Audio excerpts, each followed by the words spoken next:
सुप्रभात बच्चों, सब बच्चे अच्छे हैं? बच्चों, आज हम पढ़ेंगे अपना पाठ अशुद्धि शोधन, जिसे हम इंग्लिश में एरर करेक्शन भी कहते हैं। तो शुरू करते हैं। शुद्ध शब्द। शुद्ध शब्द या सही वर्तनी को पहचानने का क्या ढंग है? शब्द के सही उच्चारण से ही सही वर्तनी को पहचाना जा सकता है। अब जो शुद्ध शब्द है उसे हम कैसे पहचानते हैं? एक तो उसका हमें उच्चारण भी सही करना चाहिए और उसकी वर्तनी को भी सही पहचान कर ही हम शुद्ध शब्द लिखते हैं। जैसे यहाँ देखिए, ये चित्र जो है तितली का बना हुआ है, ठीक है। उसकी सही वर्तनी है तितली, ठीक है। और अशुद्ध वर्तनी में देखिए, तितली जो है 3 तरह से लिखी गई है। त बड़ी ई की मात्रा, त ल पे बड़ी के, और इसका उच्चारण भी कैसे होगा?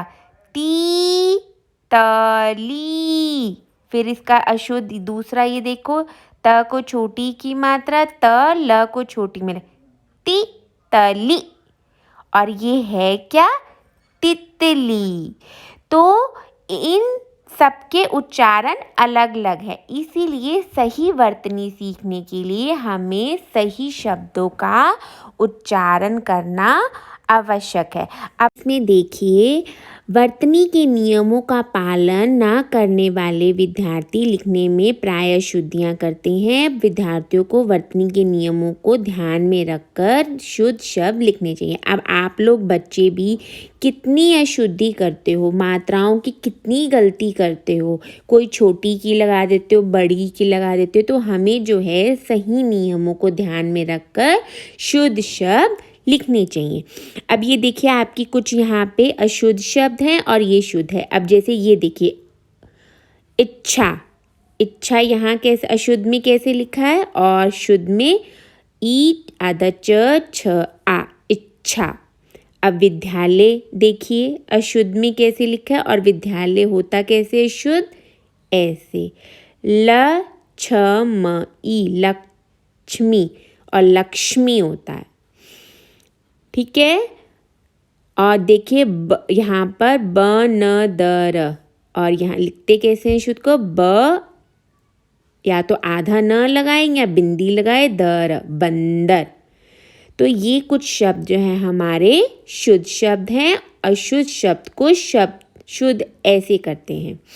फिर है शुद्ध वाक्य। वाक्यों में अशुद्ध दोष उनके कारणों से हो सकता है। अशुद्ध वाक्य भाषा की बहुत बड़ी कमी है, इसलिए विद्यार्थियों को वाक्य शुद्धि के प्रति सावधानी बरतनी चाहिए। यहाँ चित्र में देखिए, जैसे एक टीचर जो है अपने बच्चे से पूछ रही है, स्टूडेंट से पूछ रही है, क्या तुम पाठ याद किया? आपको ये ठीक लग रहा है वाक्य? नहीं ना? तो ये अशुद्ध वाक्य है। शुद्ध वाक्य क्या होगा? जैसे मैम आपसे पूछती है, क्या तुमने पाठ याद किया? शुद्ध वाक्य क्या है हमारा? क्या तुमने पाठ याद किया? और मैं पहले अशुद्ध क्या था? क्या तुम पाठ याद किया? तो ये तो ठीक नहीं है ना। इसका शुद्ध वाक्य होगा, क्या तुमने पाठ याद किया। फिर है वाक्य अशुद्धि के कारण क्या है? अब वाक्य जब अशुद्ध होते हैं, जैसे ये लिखा था कि क्या तुम पाठ याद किया, इसमें आपके क्या कारण हो सकते हैं अशुद्धि के?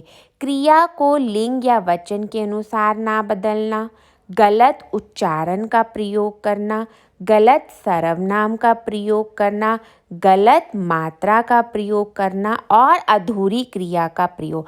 तो इन सब कारणों से हमारा वाक्य अशुद्ध हो जाता है। तो हमें इन सब बातों को ध्यान में रखना चाहिए जब हम वाक्य को लिखते हैं। मात्रा, लिंग, सर्वनाम, अधूरी क्रिया, ये सारी बातें जो हैं हमें ध्यान में रखते हुए वाक्य को लिखना चाहिए। अब जैसे ये देखिए, यहाँ पे अशुद्ध वाक्य क्या है? पिताजी ने पार्क में गए थे। इसका शुद्ध वाक्य क्या होगा? पिताजी पाक गए थे। हम आपसे कहे थे। ये तो अशुद्ध वाक्य है। इसका शुद्ध में आप क्या करोगे? हमने आपसे कहा था। रोगी को काट कर फल दो। गलत है ये। फल काट कर रोगी को दो। तो इस तरह हमें जो है शुद्ध शब्द और शुद्ध वाक्य को लिखने के लिए उनका उच्चारण, उनकी वर्तनी, उनकी मात्रा, लिंग, वचन, सर्वनाम, मात्राओं को ध्यान में रखते हुए ही बच्चों शुद्ध शब्द और शुद्ध वाक्य लिखने चाहिए। शब्द के सही उच्चारण से ही शब्द की सही वर्तनी को पहचाना जा सकता है। शुद्धि के साथ साथ वाक्य शुद्धि का भी ध्यान रखना चाहिए और हमें अशुद्धि के जो कारण है वो है गलत सर्वनाम का प्रयोग, अधूरी क्रियाओं का प्रयोग, गलत मात्रा का प्रयोग। तो हमें इन सब को ध्यान में रखते हुए शुद्ध शब्द और शुद्ध वाक्य लिखने चाहिए। तो बच्चों ये था पाठ आपका अशुद्धि शोधन। आप इस पाठ को पढ़िए और इसका अभ्यास आप अपनी पुस्तक में ही करिए। धन्यवाद।